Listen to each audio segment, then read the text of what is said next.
nomor 19 sampai nomor 30 itu adalah bab 2, yaitu tentang pembukaan Undang-Undang Dasar 1945. Jadi tentang makna alinea dan pokok pikiran pembukaan Undang-Undang Dasar. Nah, poin A, kemudian poin B dan poin C. Poin A itu soal nomor 19 sampai 25, kemudian poin B itu pokok pikiran Undang-Undang Dasar itu nomor 26, kemudian C, sikap posisi terhadap pokok pikiran dalam pembukaan Undang-Undang Dasar Negara Republik Indonesia tahun 1945 itu nomor 27 sampai 30. Ada kisi-kisi untuk soal nomor 21. Jadi indikator atau isi soalnya nomor 21 itu adalah menentukan makna alinea ketiga pembukaan Undang-Undang Dasar Negara Republik Indonesia tahun 1945. Makna alinea ketiga. Jadi ini kalian pahami, ini alinea ketiga ya. Jadi makna alinea ketiga pembukaan Undang-Undang Dasar 45 itu adalah selain dari perjuangan bangsa Indonesia itu sendiri, kemerdekaan juga merupakan anugerah dari Tuhan Yang Maha Esa. Kita sebagai bangsa Indonesia harus menyadari keadaan merdeka yang kita nikmati saat ini tidak akan terjadi tanpa campur tangan Tuhan Yang Maha Esa. Jadi berkat rahmat Allah kan begitu. Jadi poin yang ketiga. Jadi kalian harus ingat, jadi selain bahwa penyataan bahwa kemerdekaan itu perjuangan kita sendiri, maka ini berkat rahmat Allah Yang Maha Kuasa. Nah, itu poin yang ketiga. Jadi harus kalian ingat ya. Nanti soalnya mungkin variatif ya. Bisa juga saya tanyakan isi tentang alinea ketiga, bisa juga pernyataan. Pernyataan ini adalah termasuk makna alinea keberapa. Mungkin A, alinea pertama, kemudian alinea kedua, alinea ketiga, alinea keempat, dan sebagainya. Tergantung nanti variatif soalnya. Jadi kalian harus ingat, poin dari alinea ketiga itu apa? Jadi pertama adalah perjuangan bangsa Indonesia, kemudian kedua adalah berkat rahmat Allah. Jadi itu adalah campur tangan Tuhan Yang Maha Esa. Nah, itu harus dipahami ya anak-anak. Nah, sekarang soal nomor 22. Mengurutkan makna alinea keempat pembukaan Undang-Undang Dasar Negara Republik Indonesia tahun 1945. Jadi alinea keempat itu paling panjang ya. Jadi itu bermakna isinya banyak sekali. Yang pertama itu alinea keempat menjelaskan fungsi dan tujuan dari bangsa Indonesia. Tujuannya apa? Harus kalian ingat ada 4. Jadi nanti kalian dari SMP kemudian sampai SMA sampai perguruan tinggi itu kalian harus ingat tujuan negara itu apa, itu ada 4, kalian harus ingat karena itu setiap saat akan keluar kalau kalian pahami dan ingat. Makanya di kelas 8 Bapak memberikan tugas kalian untuk hafal pembukaan Undang-Undang Dasar itu fungsinya apa, sampai kalian kuliah pun nanti kalian akan ada materi itu, makanya tidak akan rugi. Makanya kalian yang belum hafal silakan dihafal ya. Nah, tujuan dari negara itu ada 4 ya. Yang pertama adalah ini, melindungi seluruh tumpah darah Indonesia. Kemudian kedua, memajukan kesejahteraan umum. Kemudian yang ketiga, mencerdaskan kehidupan bangsa. Kemudian yang keempat, ikut melaksanakan ketertiban dunia. Ini ada 4 poin yang harus kalian ingat tujuan negara. Kemudian alinea keempat itu juga mempertegas tentang bentuk negara yang berlandaskan Pancasila. Ya. Kemudian kemerdekaan bangsa Indonesia disusun dalam suatu Undang-Undang Dasar Negara Republik Indonesia tahun 1945. Ya. Jadi negara itu disusun berdasarkan Undang-Undang Dasar. Ya, nah kalian ingat. Kemudian sistem pemerintahan berdasarkan kedaulatan rakyat atau demokrasi. Itu ada 4 poin ya. Jadi nanti pertanyaannya variatif. Bisa juga ini 4-4-nya saya kasih 1, 2, 3, kemudian kalian pilih. Bisa. Atau mungkin tujuan negara itu apa aja, kemudian pilihannya A, B, C, bisa. Nah, makanya nanti soalnya akan variatif. Tetapi intinya ini materi ini harus kalian pahami dan kalian ingat. Jadi nanti soalnya dibolak-balik dan sebagainya, tapi kalau kalian sudah hafal dan mengingatnya, insya Allah bisa mengerjakan. Nah, sekarang soal nomor 23. Menginterpretasikan pokok pikiran pertama pembukaan Undang-Undang Dasar Negara Republik Indonesia tahun 1945. Jadi apa pokok pikiran yang pertama? Isinya adalah negara melindungi segenap bangsa Indonesia dan seluruh tumpah darah Indonesia dengan berdasarkan atas persatuan dengan mewujudkan keadilan sosial bagi seluruh rakyat Indonesia. Nih, jadi poin pertama itu adalah persatuan dengan mewujudkan keadilan sosial bagi seluruh rakyat Indonesia. Ini pokok pikiran yang pertama. Kemudian maksudnya apa? Setiap warga negara wajib mengutamakan kepentingan bersama dibandingkan kepentingan sendiri. Nah, nanti soalnya juga variatif. Bisa juga makna dari pokok pikiran pertama itu apa, ABCD, atau mungkin apa sih contoh dari pelaksanaan pokok pikiran pertama ABCD, tapi kalian yang harus garis bawain adalah ini, mementingkan kepentingan di atas kepentingan pribadi. Jadi harus mengutamakan kepentingan bangsa dan negara di atas kepentingan sendiri. Nah, itu poinnya harus kalian ingat. Kemudian ini apa? Berdasarkan persatuan dan mewujudkan keadilan sosial. Nah, itu yang harus kalian ingat. Ya. Kemudian sekarang soal nomor 24. Ya. Soal nomor 24 menjelaskan pokok pikiran kedua. Kalau tadi pokok pikiran pertama, sekarang pokok pikiran kedua, yaitu pembukaan Undang-Undang Dasar Negara Republik Indonesia tahun 1945. Apa isinya? Pokok pikiran kedua, negara hendak mewujudkan keadilan sosial bagi seluruh rakyat Indonesia. Ini merupakan pokok pikiran keadilan sosial. Jadi kalian ingat ya, kalau tadi persatuan, kemudian yang kedua adalah keadilan sosial. Ini yang kedua. Jadi pokok pikiran yang hendak diwujudkan oleh negara bagi seluruh rakyat Indonesia didasarkan pada kesadaran yang sama untuk mencapai keadilan sosial dalam kehidupan masyarakat. Ya. Kemudian pokok pikiran yang ketiga, ini soal nomor 25. Pokok pikiran yang ketiga, negara berkedaulatan rakyat berdasarkan atas kerakyatan dan musyawarah perwakilan.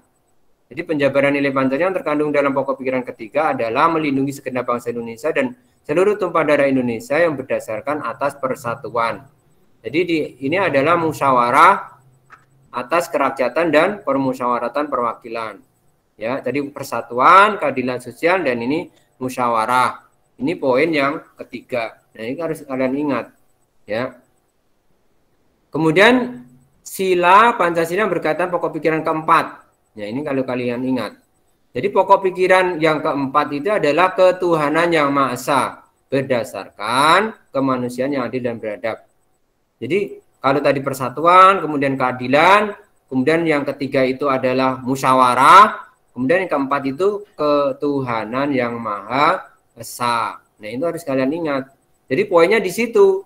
Jadi nanti soalnya dibolak-balik, kalian juga harus tahu. Oh, ini ya pokok pikirannya, itu poin yang ke-26 atau soal nomor 26. Nah, sekarang poin yang atau soal atau indikator nomor 27. Memberikan contoh sikap positif dari pokok pikiran pembukaan Undang-Undang Dasar persatuan di lingkungan keluarga. Nih, sikap positif di lingkungan keluarga itu senantiasa mengingatkan, mengajak keluarga untuk mendekatkan diri kepada Sang Pencipta. Ini contohnya ya, kemudian mentaati aturan yang berlaku dalam keluarga. Kemudian menghindari ucapan ketika dimintai bantuan orang tua. Kemudian memperingan beban kerjaan orang tua dengan cara seperti memasak, membersihkan rumah, menjadi anak yang sederhana, dan sebagainya. Kemudian membantu adik atau kakak dalam proses pembelajaran. Nah, ini contoh kegiatan positif dalam lingkungan keluarga, dan masih banyak lagi ya. Jadi nilai-nilai positif ini yang harus kalian ingat. Ini nanti pertanyaannya kan di lingkungan keluarga, poinnya ini di lingkungan keluarga, jadi jangan sampai salah ya. Kemudian ini yang terakhir, tidak menyakiti perasaan orang tua dengan salah atau cara yang terjebak dalam pergaulan yang bebas. Ya, tidak menyakiti perasaan orang tua dengan salah satu cara tidak terjebak dalam pergaulan bebas. Jadi kalau kalian itu berbuat, jadi nomor berapa? 27 ya? Ya, kalau kalian berbuat dosa itu berarti kalian itu sudah membangkang orang tua, karena akan pertanggungjawabannya kan orang tua. Ya. Nomor 28. Ya. Nomor 28 memberikan contoh sikap positif dari pokok pikiran pembukaan di lingkungan sekolah. Jadi nanti pertanyaannya kalian harus ingat ya, pokoknya itu di lingkungan apa? Bisa juga di lingkungan keluarga, lingkungan masyarakat gitu. Yang mana yang sesuai dengan soal itu? Kalian ingat. Contohnya kalau umpamanya membersihkan lingkungan, ya kan? Lingkungan apa? Gitu. Kalau lingkungan sekolah ya berarti sekolah. Tapi kalau membersihkan lingkungan di masyarakat berarti di masyarakat. Jadi mungkin kata-katanya hampir sama, tapi harus ada poin khusus. Nah, itu harus kalian teliti.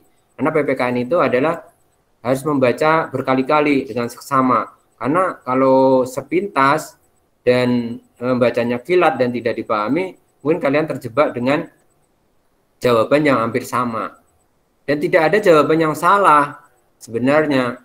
Cuman itu kurang tepat, ya. Contohnya umpamanya membantu adik belajar. Itu kan baik apa tidak? Baik kan? Tapi itu tidak tepat karena itu di lingkungan keluarga. Kalau di sekolah berarti kegiatan yang ada di sekolah. Contohnya apa? Melakukan pemberian terhadap kesempatan kepada teman untuk memberikan pendapat ketika musyawarah ya. Kemudian tidak akan melakukan pemilihan dalam berteman. Suka atau memberikan pertolongan kepada teman yang sedang mengalami kesulitan atau menengok teman kita yang sakit, ya kan? Kerja bakti, membuang sampah pada tempatnya di sekolah. Nah, itu kan ada poinnya. Poinnya apa? Di sekolah gitu. Jadi kalau di masyarakat kemudian di lingkungan, nah itu akan berbeda. Ya. Nah, terus sekarang kita lanjutkan. Jadi pembahasannya adalah keadilan sosial adalah sebuah hak yang dimiliki terhadap setiap warga negara Indonesia agar mampu untuk hidup secara bersama di dalam negara Republik Indonesia. Jadi poinnya adalah di keadilan sosial. Ya. Ini pokok pikiran pembukaan Undang-Undang Dasar. Nah, kita lanjut sekarang nomor 29. Masyarakat. Jadi memberikan contoh sikap positif dari pokok pikiran pembukaan Undang-Undang Dasar tahun 1945, kedaulatan rakyat di lingkungan masyarakat. Ini kedaulatan rakyat. Ya.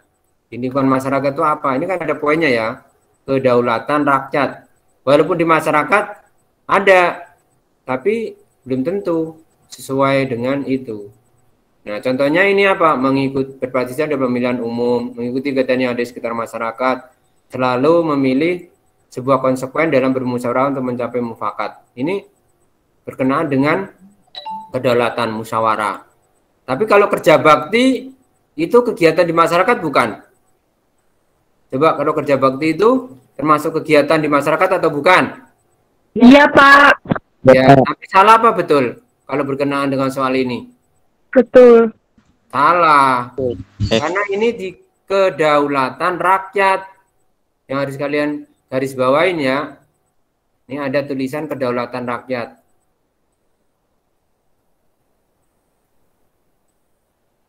Nih. Bisa nggak nih saya coret-coret pakai ini?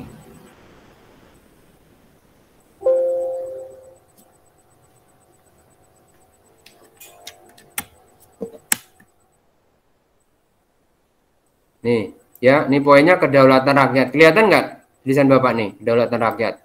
Ya. Kelihatan, Pak. Nah, nih. Kelihatan. Kedaulatan rakyat ya, anak-anak jadi ingat. Jadi kerja bakti itu betul, itu adalah masyarakat. Tapi bukan masuk kedaulatan rakyat. Kedaulatan rakyat itu adalah musyawarah, pemilihan RT, ya kan? Nah, kemudian pemilihan musyawarah untuk kerja bakti boleh, tapi untuk kerja baktinya bukan kerja baktinya, ya musyawarahnya. Ini poinnya. Jadi kalian harus ingat, ya, jangan sampai nanti salah, ya. Nah, kemudian sekarang nomor 30. Nah, memberikan contoh dari pokok pikiran pembukaan Undang-Undang Dasar di lingkungan bangsa dan negara. Nah, kalau ini kan umum sifatnya ya. Tapi apa namanya? Di lingkungan bangsa dan negara. Pokok pikiran persatuan. Nah, ini pokok pikirannya kan banyak nih. Jadi pokok pikiran itu kan ada 4 kan. Nah, jadi kalian tadi sudah bahas di depan. Pokok pikiran pertama itu persatuan. Kemudian pokok pikiran kedua keadilan. Kemudian pokok pikiran kedaulatan rakyat, kemudian pokok pikiran ketuhanan. Jadi nanti pertanyaannya bisa juga ini Bapak pilih nih, yang termasuk pokok pikiran dalam lingkungan bangsa dan negara adalah A, B, C, D, atau kecuali. Nah, bisa juga. Jadi kalau yang nggak ada ini berarti salah. Gitu. Atau pilihannya ini, kalian pilih persatuan, keadilan, kedaulatan, ketuhanan. Harus kalian ingat. Jadi pokok pikiran pertama itu persatuan. Ya, nanti soalnya dibulak-balik kalian harus ingat. Jadi pokok pikiran pembukaan Undang-Undang Dasar itu yang pertama adalah persatuan. Yang berbunyi bahwa negara melindungi segenap bangsa Indonesia dan seluruh tumpah darah Indonesia dengan berdasarkan atas persatuan. Nah, pokok pikiran tersebut jelas menyatakan bahwa negara siap melindungi bangsanya serta seluruh wilayah dari paham-paham individualitas atau golongan. Ya, nah ini harus kalian. Poin pertama adalah nih apa namanya harus keluar dulu ya buat nyoret-nyoret ya. Nih kalian nih poin yang pertama adalah persatuan nih ya. Kemudian poin yang kedua adalah keadilan sosial. Nah itu kalau harus kalian pahami. Jadi pokok pikiran yang kedua berbunyi negara Indonesia mewujudkan keadilan sosial bagi seluruh rakyat Indonesia. Hal ini merupakan pancaran sila kelima Pancasila yang dimaksud supaya masyarakat memiliki pengertian dan kesadaran akan hak dan kewajiban yang dimiliki oleh setiap individu. Pokok pikiran pembukaan Undang-Undang Dasar 1945 ini dibuat dengan pedoman pada pasal 27 sampai 34 Undang-Undang Dasar 1945 ya.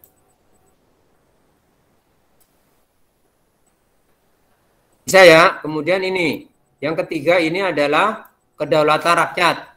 Ini harus kalian ingat, pokok pikiran ketiga kedaulatan rakyat ya. Jadi nanti berkenaan dengan kedaulatan berarti ketiga.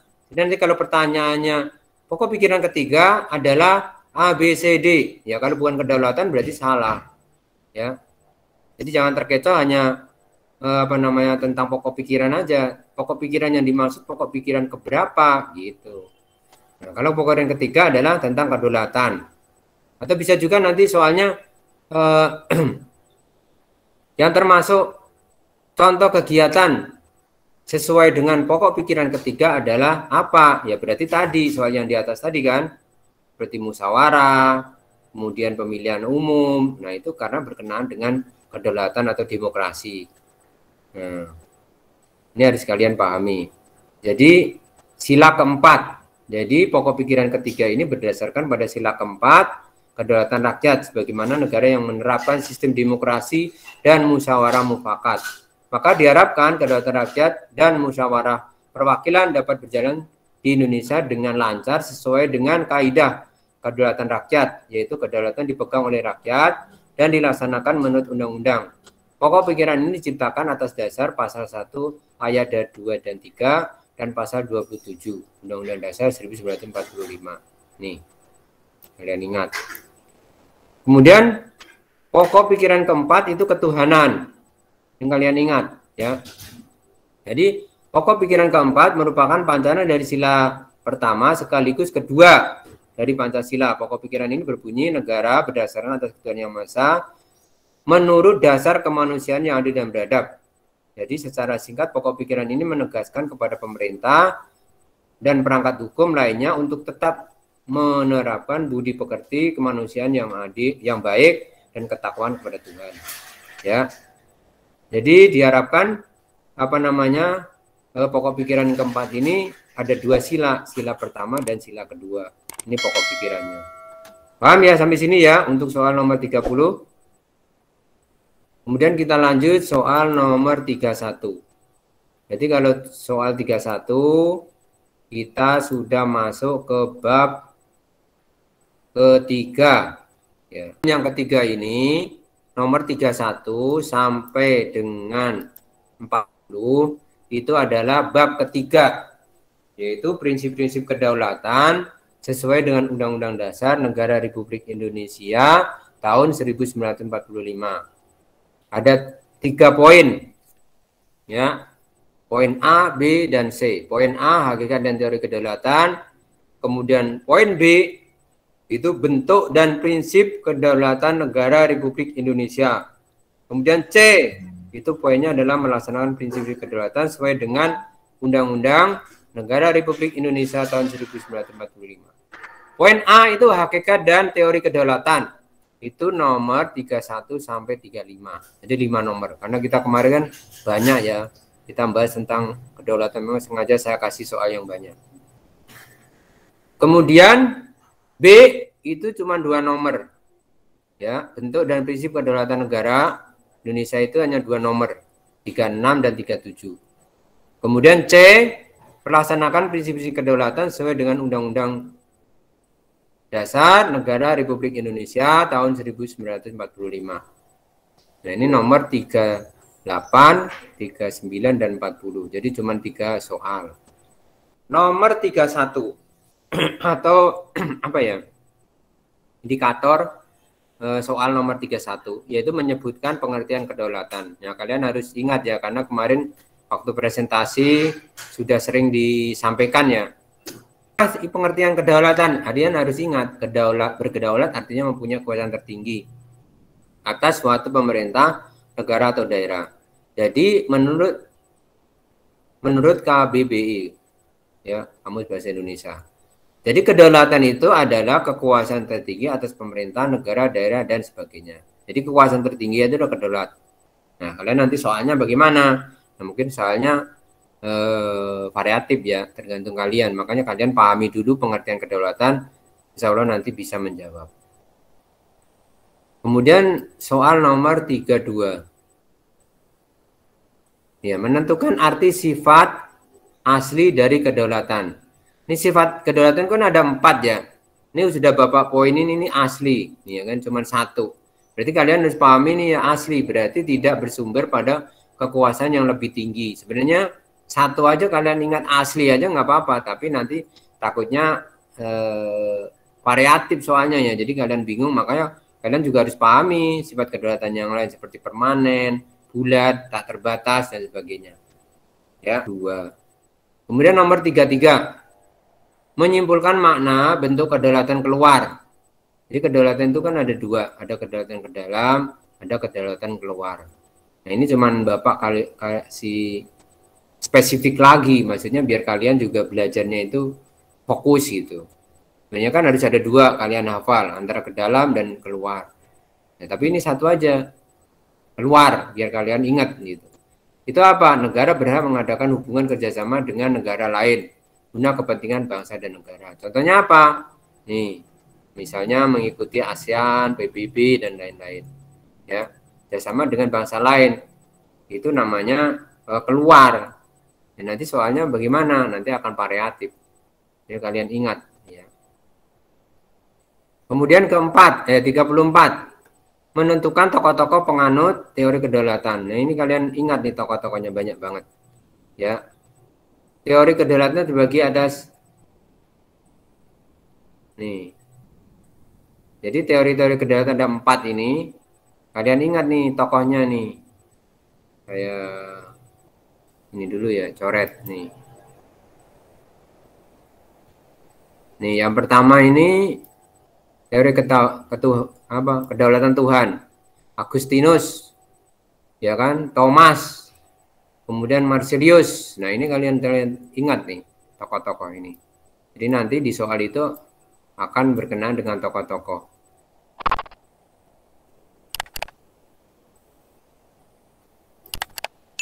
Nah, kemudian nih teori kedaulatan negara.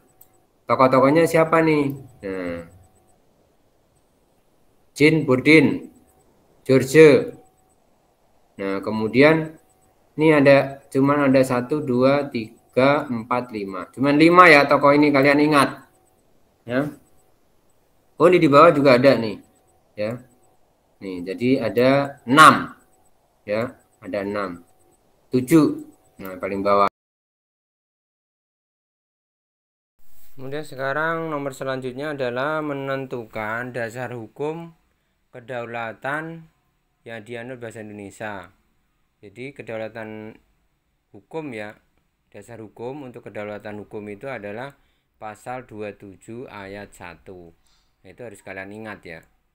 Jadi ini tentang hukum, bukan rakyat ya. Kalau rakyat nanti beda pasalnya. Yang kalian ingat adalah dasar tentang kedaulatan hukum.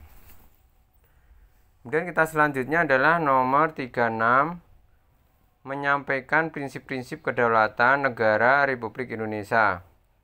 Ini prinsip-prinsip kedaulatan. Nah, ini harus kalian ingat prinsip-prinsip kedaulatan. Yang pertama adalah bahwa negara Indonesia itu adalah negara kesatuan yang berbentuk republik. Nah, itu pasalnya 1 ayat 1. Nah, itu kalian ingat ya. Ini dasar hukum, prinsip-prinsip tentang kedaulatan negara Republik Indonesia.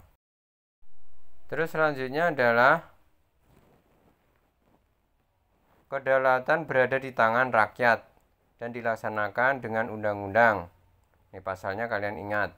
Kemudian negara Indonesia adalah negara hukum. Nah, ini tadi pasal 1 ayat 30. Kemudian Majelis Permusyawaratan Rakyat, kemudian Presiden, kemudian yang terakhir nanti adalah DPR. Nah, ini kalian ingat ya prinsip-prinsip ini. Nanti masih ada salah satu yang keluar ya. Jadi kalian pahami, kemudian kalian baca. Kemudian nomor 37 menjelaskan asas pemilihan umum. Itu luber jurdil. Ya, siapa itu kalian ingat nih, luber jurdil, biar ingat. Luber itu apa? Langsung, umum, bebas, rahasia. Langsung apa? Dilakukan secara individu dan tidak boleh diwakilkan. Umum apa? Bebas, ya kan? Semua warga negara yang memiliki hak suara. Bebas, pemilihan dilakukan secara bebas tanpa ada paksaan atau intervensi pihak lain. Rahasia, ya berarti rahasia gitu. Kemudian jujur dan adil, ya kan, yang terakhir adalah adil. Jadi jalannya pemilih itu dilakukan secara apa adanya. Kemudian penyelenggaraan tidak boleh ada kecurangan gitu. Nah, karena nomor 38 menunjukkan lembaga negara Indonesia menurut Undang-Undang Dasar. Legislatif itu apa? Nah, ini harus kalian ingat. Legislatif itu adalah DPR, MPR dan sebagainya. Nah, itu legislatif. Terus nomor selanjutnya nomor 39 ya, lembaga-lembaga dalam yudikatif. Nah, ini yudikatif kalian hafal ya, ada 3. Mahkamah Agung, kemudian Mahkamah Konstitusi. Ini Mahkamah Agung apa pengertiannya harus kalian pahami ya. Kemudian Mahkamah Konstitusi itu apa? Nah, ini kalian baca sendiri nih, kalian harus paham. Kemudian Komisi Yudisial, ini yang ketiga. Nah, itu termasuk yudikatif. Yudikatif itu ternyata menangani untuk peradilan, hukum dan sebagainya. Itu harus kalian ingat ya. Kalian baca dan pahami lagi. Nomor 39. Kemudian terakhir nomor 40, menyimpulkan pemenang Dewan Perwakilan Daerah menurut Undang-Undang Dasar Negara Republik Indonesia tahun 1945. Fungsi legislasi. Jadi antara DPD dengan DPR itu hampir sama. Ini DPR ya, cuman sama. Nanti ada 3 fungsi legislasi, kemudian fungsi pengawasan, kemudian yang terakhir nanti ada fungsi anggaran. Nah, ini sama. Ini saya besarkan dulu, coba nggak kebaca ya. Ya, fungsi-fungsi ini kalian pahami, fungsi legislasi, kemudian fungsi pengawasan dan fungsi anggaran itu sama. Antara DPD dan DPR itu sama. Kalau DPD berarti daerah, bedanya itu. Kalau DPR berarti pusat. Nah, itu harus kalian pahami. Nanti ada di soalnya itu apa. Nah, kita sampai sini ya, semoga anak-anak bisa mengerjakan dan selamat belajar untuk mempersiapkan penilaian akhir semester. Tetap semangat, jaga kesehatan, dan sukses selalu. Terima kasih, sekian kurang lebihnya. Assalamualaikum warahmatullahi wabarakatuh.